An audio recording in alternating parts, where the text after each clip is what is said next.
but my name is Alex Padilla. I'm California's still relatively new Secretary of State. I want to welcome all of you to the Secretary of State building, home of the California Museum, and of course the California Archives, for today's celebration of California Admission Day, informally known as Birth Day here in California. Today, we the people, we hear that term a lot, we the people, we are the people. We're gathered here today in honor of California's 1849 Constitution, the very founding document that led to California being admitted as the 31st state in the year 1850.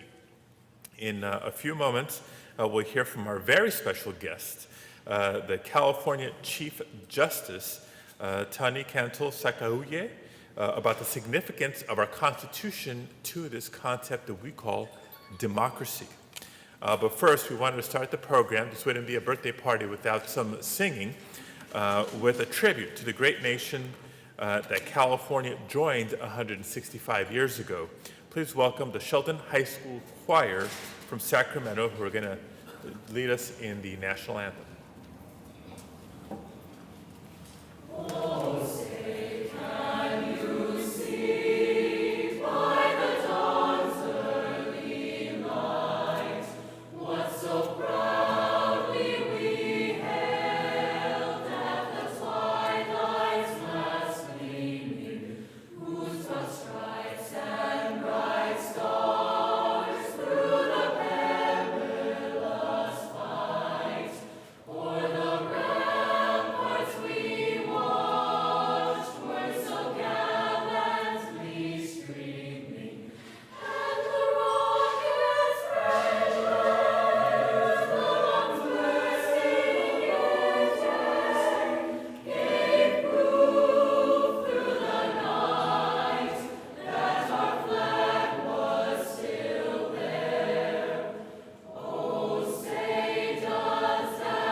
Thank you to the Sheldon High School Choir. You're not going away. I think there's a few more songs ahead in the program. But want to also acknowledge that today there's several reasons to celebrate. As I mentioned, it was 165 years ago today that California was admitted to the Union. It took an act of Congress, and it happened just 2 years after gold was discovered in them there hills here in California. And it was only about 2 years also after an agreement was signed between Mexico and the United States, ending the U.S.-Mexico war. Historians will recall that California was admitted to the Union as a free state, as part of the Compromise of 1850, when the nation was in the midst of a great debate between free states and slave states. The second reason for celebration is that 165 years ago, the California legislature enacted its very first law. Chapter 1 of the Statutes of 1850 directed the Secretary of State to safely keep and preserve the records of government. Thus was born the California Archives, an important function that remains part of the Secretary of State's responsibility to this day. And of course, locally, we're celebrating the rare public display of the Archives' most precious document, California's original 1849 Constitution. It's over here to my left, safely protected by the California Highway Patrol and behind the glass case, but it's done in a way where you can, as I did just before 10 o'clock this morning, take a selfie with the state constitution Just tag us when you post and tweet. But back 165 years ago, it was the convening of 48 delegates to the California Constitutional Convention that took place not here in Sacramento, but in Monterey for 37 days before the signing of the final document. I think really putting a challenge to the people in the state capitol today as they're approaching this end of session thing. That's only a few days. 37 days convening to build consensus around the founding document of a new state in the nation. We're pleased to have on display some historic photos from that very place in Monterey where this all happened. It's known as the Colton Hall Museum nowadays, and you'll see pictures of the exterior, the interior, both surrounding the Constitution as well as on my right to your left over here. The precious parchment document that is the Constitution itself is also special because it established the very framework for the great golden state that we all love. But it's also special and unique across the nation for one more reason. We have both an English and a Spanish version. You know, people talk about diversity and so many languages being spoken in California today. It's truly our history. It's who we are from the outset of as a state. Recognizing California as a bilingual state due to its prior history as part of Mexico is captured in Section 21 of Article 11 in the Constitution that decreed that all laws must be submitted in Spanish as well as in English. And so both the English Constitution as well as this proclamation in Spanish are both on display today, side by side. And of course, any historian or a student of history and government knows that among the most significant provisions of the California Constitution, as it is with our nation's Constitution, is the separation of powers. There's 3 branches of government, right? And raise your hand if you can recite the 3 branches of government. All right, I won't put you all on the spot here. I'll let you off the hook. There is the executive, there's the legislative, and there's the judicial branch, right? Over the course of my career, I've had a chance to serve in 2 of those 3 branches, the legislative and now the executive. Well, I'm delighted to introduce our honored guest today, who's a tremendous leader in that 3rd branch, the equally important judiciary. She's a Sacramento native, a graduate of UC Davis Law School, a former district attorney, a trial and appellate judge for more than 20 years, before being named California's 28th Chief Justice in the year 2011. And as if her day job didn't keep her busy enough, she makes it a point to raise awareness of civic education and civic engagement. She has founded the Power of Democracy, an initiative to fulfill that mission and that vision of hers. And I'm so grateful she's asked me to be a part of her efforts. We're thankful that she is here today to join us in this celebration. Please join me in welcoming California Chief Justice Tani Cantil-Sakauye.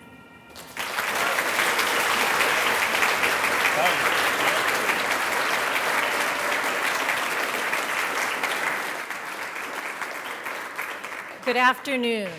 What a privilege it is to be here to share this podium with such a fine leader that you have in Secretary Padilla, and how he and I share the same dream about making that Constitution available to you as a power, as a strength, as you exercise the rights guaranteed underneath it, and as you become leaders and voices in your community.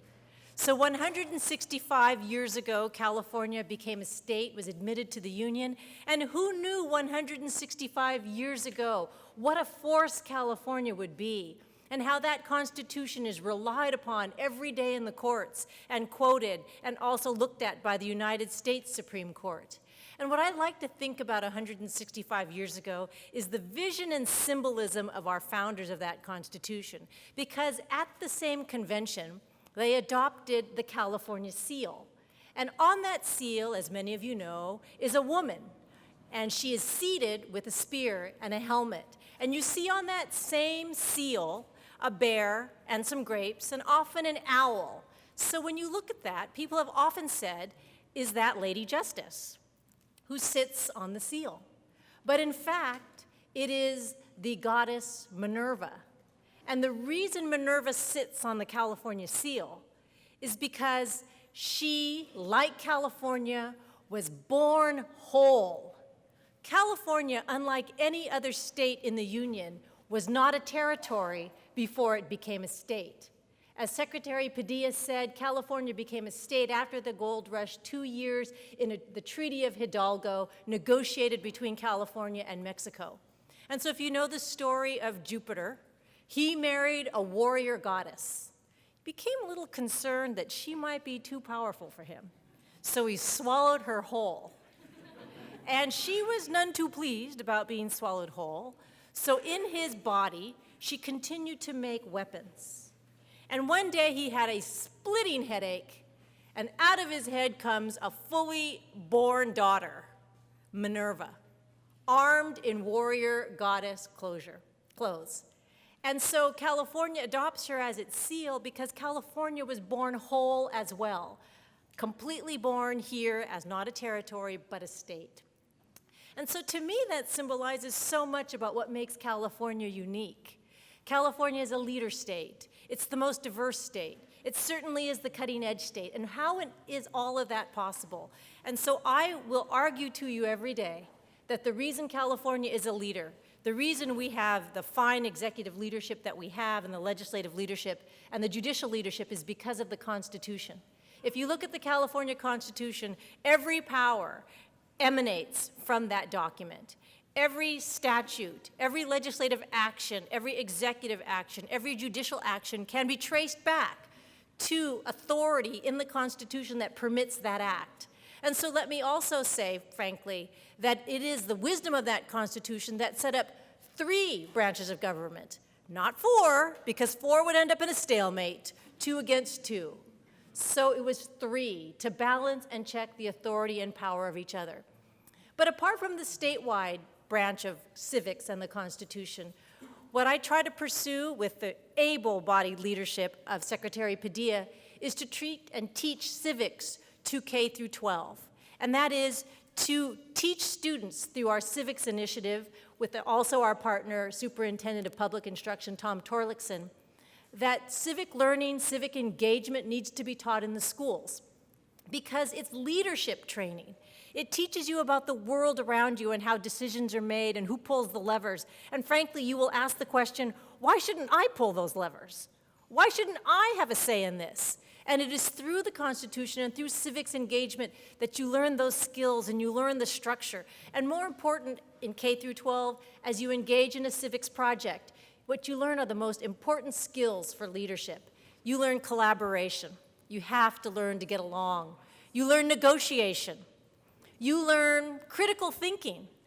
You learn debate. You learn current events. You become aware of the world around you. And the more you have that you learn about that, the more you have a stake in the future. The more you become involved and want to say in that because you are part of that community. So civics means a great deal to us here. It is what started, frankly, 165 years ago. It's what we try to improve upon. It's personal to me, coming from Sacramento, from humble beginnings in high school, not talented enough to sing in choir, but hopeful that one day I could have a voice. And so it is through our partnership with the Power of Democracy, working with also Superintendent of Public Instruction Tom Torlakson and leaders in the community, that we are bringing to your schools and local districts education about civics and programs and clubs, and where we reward high schools for their civics engagement, for them learning to create a model that permits students to engage in micro-civics, that gets them thinking critically, that then expands to them in local communities, colleges, and universities. Let me say that we have learned several things about civics education and the push in schools. First of all, it decreases dropout rates. Second, it engages students in their local community. It also engages student relationships with one another, in my view, promoting diversity and conversation and tolerance and ideas. But we've also learned that civics and students who are exposed to them in K through 12 also, in fact, carry that interest into adulthood and become leaders in their communities. And now we have focused also on adult K through 12, looking at California as diverse as it is, with so many people coming to this state, not necessarily from a functioning democracy. We are focusing on trying to bring civics education and engagement through the Foundation for Democracy and Justice, a nonprofit organization, to bring educational materials to those who wish to teach to others.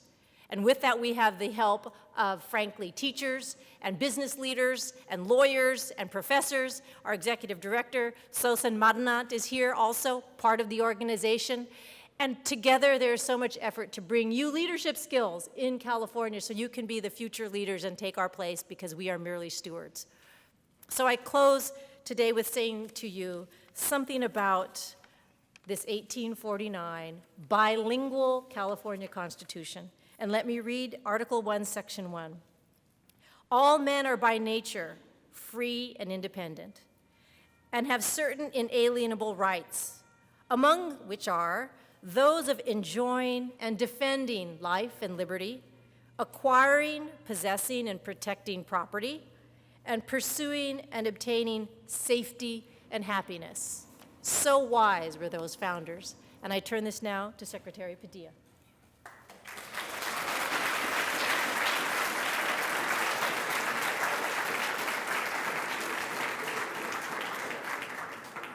Thank you, Chief Justice. In keeping with that spirit, she read Article 1, Section 1 of the original Constitution in English, and to maintain historical integrity of the celebration, I'll read the same article and section in Spanish. I see a Univision mic on the floor. Should I pick it up for you guys? All right. Better audio for tonight's telecast. Artículo 1, Declaración de Derechos, sección número 1. Todos los hombres son, por naturaleza, libres e independientes y tienen ciertos derechos inalienables, entre ellos los de gozar y defender la vida y la propiedad, y de adquirir, poseer y proteger la libertad, solicitar y obtener seguridad y felicidad. So there you have it, a historically accurate rendition.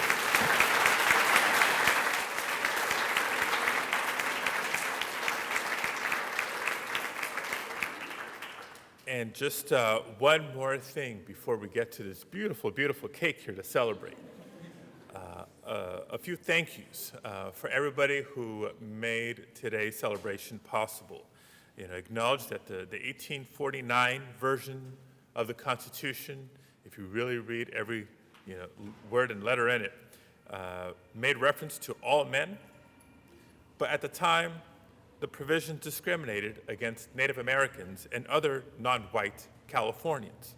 Thankfully, over time, in large part to our judicial system, those have been addressed, and we are in the process of expanding our constitutional rights and franchise and not discriminating. So as a thank you to our partners, I want to recognize first the California Archives, led by none other than Chief Archivist Nancy Lenoyle and her able team. Thank you, Nancy.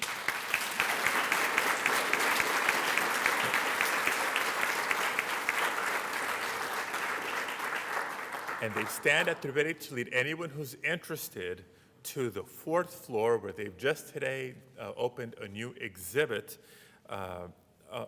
dedicated to the secretaries of states over time, from the founding of our state to today. And who's the governor right now? Jerry Brown. He was once upon a time a secretary of state. So if you'd like to see that exhibit in the archives division, Nancy, raise your hand one more time. That's who to follow. I also want to thank the California Museum for their partnership and Executive Director Amanda Meeker. Where's Amanda? There she is.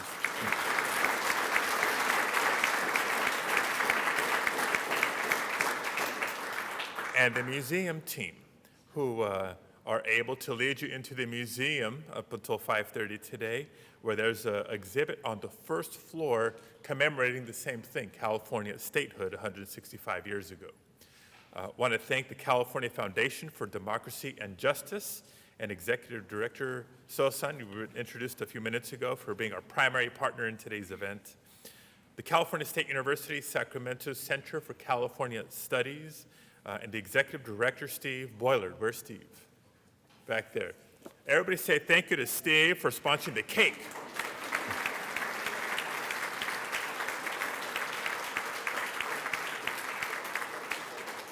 And this reception. Colton Hall Museum and the curator, Dennis Copeland. Is Dennis with us today? If not, just think good thoughts. Colton Hall, as I mentioned, sort of augmented the Constitution with images of Colton Hall, where the Constitution was drafted and the convention took place. Round of applause for our choir in Sheldon High School.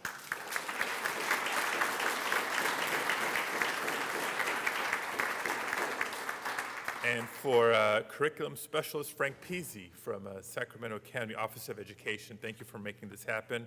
And finally, I want to thank all of you for attending, not just to celebrate, but to pay tribute to our founding documents, our democracy, and the best way to ensure that we don't take these rights for granted and that we defend and protect these rights for future generations is by exercising them, right? Our freedom of speech, our freedom to assemble, our right to vote. So with that, thank you all once again for coming. Chief Justice, will you join me in, I see a knife. Let's cut this cake. Thank you, everybody, and I'll turn it back over to the choir to lead us in the state song.